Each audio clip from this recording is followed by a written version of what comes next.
The best golfers in the world are off to the Palmetto State, and we have a chance to win $50,000.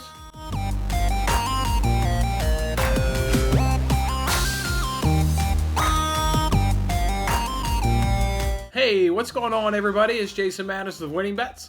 Thanks for hanging out with me on this episode. This is our golf show that we do where we have a chance to win $50,000 over on the NBC Sports Predictor app. They give you the weekend's golf tournament. You got to predict several head-to-head matchups. You got to give them a winner, and a winning score to take home that $50,000. If nobody can do it, they'll give away a guaranteed $1,000 prize to the group who can get the most right. Let's take a second here. Remember last week, the guys are coming off the Memorial Championship there, where it was won by Patrick Cantley. He had a minus 13. He was able to win that in a playoff battle over Morikawa. But the story, the thing that everybody's talking about, nobody's talking about the winner. Nobody's talking about Cantley. Everybody's talking about Jon Rahm. Had a nice 6-stroke lead after the third round and then got found out that he tested positive for COVID and then therefore had to withdraw after that third round had been completed. And then subsequently then was able to eventually, which is what led to Cantley eventually, going ahead and getting the win. So, yeah, that was obviously the big story. Big devastating blow there to Rahm. Surely looked like he was going to be the champion of that tournament there before the positive COVID result had happened. So that's obviously grabbing the headlines there from that event. If we look at some of the other golfers, though, and how they performed, Patrick Reed, he had a nice 5th place finish coming in at minus 8. Max Homa had a tied for 6 at minus 6, so that was nice showing him. Schauffele, he had tied for 11th, coming in at minus 4. Spieth and McIlroy both came in at minus 1. Our guy JT, Justin Thomas, came in at plus 3. And Fitzpatrick, he was cut from the tournament there. So that's how some of the more noticeable golfers competed there at the Memorial. As I said, this week, though, they're off the Palmetto Championship, which is at the Congaree Golf Club in Ridgeland, South Carolina.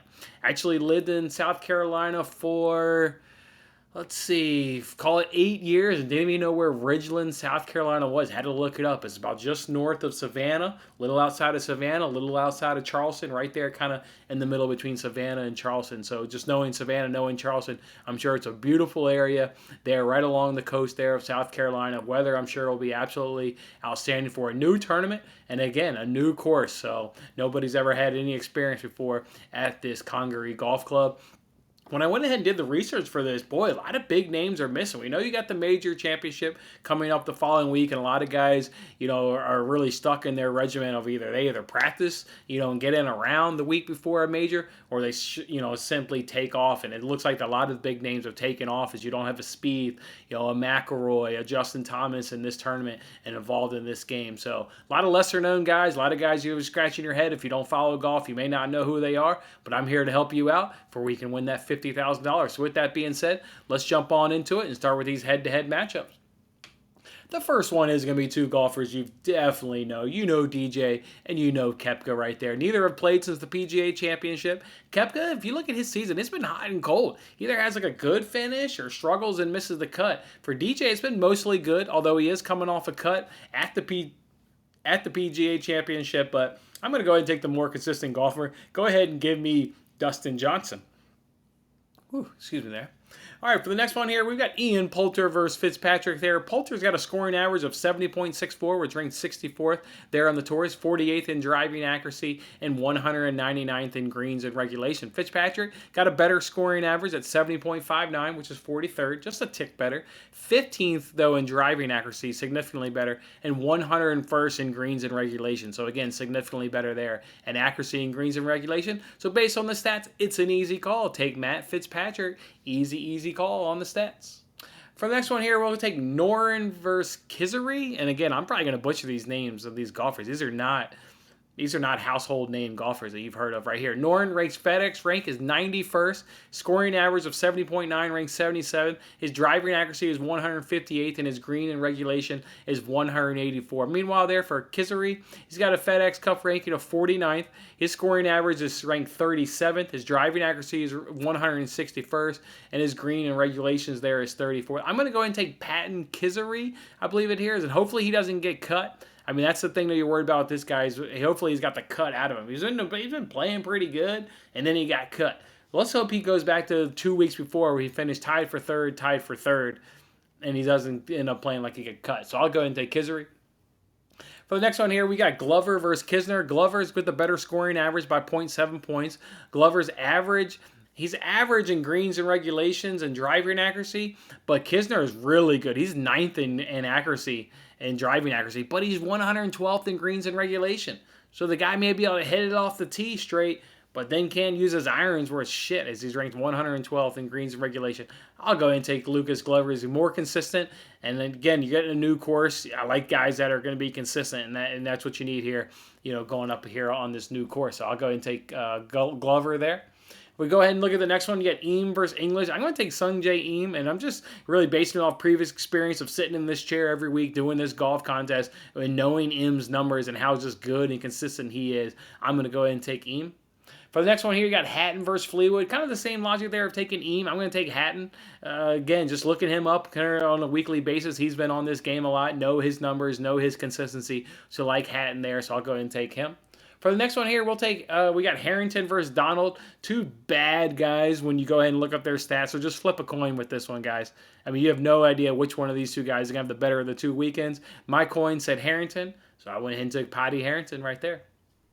For the next one here, we got Redmond versus Snedeker. First of all, before you break down these guys, what's NBC doing here with no picture? Why you got no picture of my guy, Doc Redmond? This is what he looks like. That's him.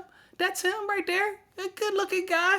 Got good hair. Got good mustache. Get the picture here. This is straight off PGA.com. NBC, there's no magic here getting this photo. Come on.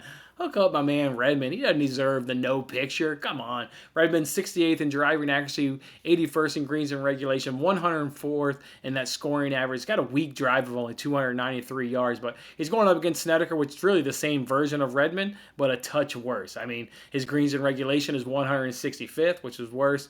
His scoring average was 108th, and his greens and regulation was 62. So everything is just a touch worse than what Redmond does, and he's weaker with the drive. He only drives at 286 yards. So I'm taking Doc Redmond and hook my man up with a picture. NBC, next time you got him in this game, he don't deserve that. All right, for the next one here, we got Mitchell versus Varner. Mitchell, he's a hell of a driver. He got 305 yards, which ranks 31st on the tour. He is good off the tee. He is shit everywhere else. 184th on keeping accuracy. Driving accuracy may go far. That sucker's going to go 305 yards. But we can't guarantee which direction it's going to go. As again, he ranks 184th in driving accuracy, 138th in greens and regulation, and 132 in scoring. Not getting it done, Mitchell. Varner, he's about equal in driving distance. He's going to hit about 301 yards, but he's better.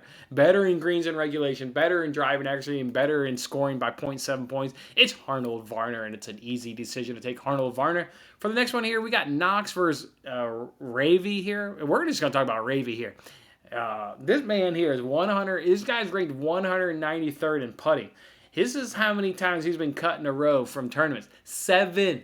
He's been cut 7 times in a row in 10 of his last 12. How could you back that guy? I didn't even look up Russell Knox's stats. I didn't even look it up because they can't be worse, right? I mean, could Knox be cut 8 times in a row and 11 out of 13 times in a row? I'm sure he could. But damn, Revy's been cut 7 times in a row. I ain't backing that. I can't back a guy that's been cut 7 times in a row. Give me Russell Knox, whatever the hell his stats are, I'll take him. All right, now you got to give them a winner, and you got to give them a winning score. I'm going to take Sungjae Im. I really like that. I was just feeling him. I'm going to feel him at -14, and let me go ahead and give you some stats to justify how good of a golfer he is. He ranks 38th on the tour in putting. He ranks 14th in driving accuracy, 39th in greens in regulation, and his scoring average ranks 36. His form is the only thing that's nervous. He's got some really bad form coming in that's been cut previously leading up to this tournament, but at a new golf course, nobody knows what to expect here. I like Sungjae Im's consistency, that what he brings on a weekly basis, so I'll go ahead and say Im is the winner, and he'll be doing it by -14. All right, guys, that's how I'm going to do it, competing for the $50,000 over at this weekend's Palmetto Championship. Go ahead and hit that like button on your way out, and I wish you good luck on your picks, and I'll see you on the next contest. Have a good one. Thanks for watching this episode of Winning Bets. I'm Jason Mattis. I'll see you again when we are celebrating the wins and making more winning bets. Don't forget to like, comment, share, and subscribe for more winning bets.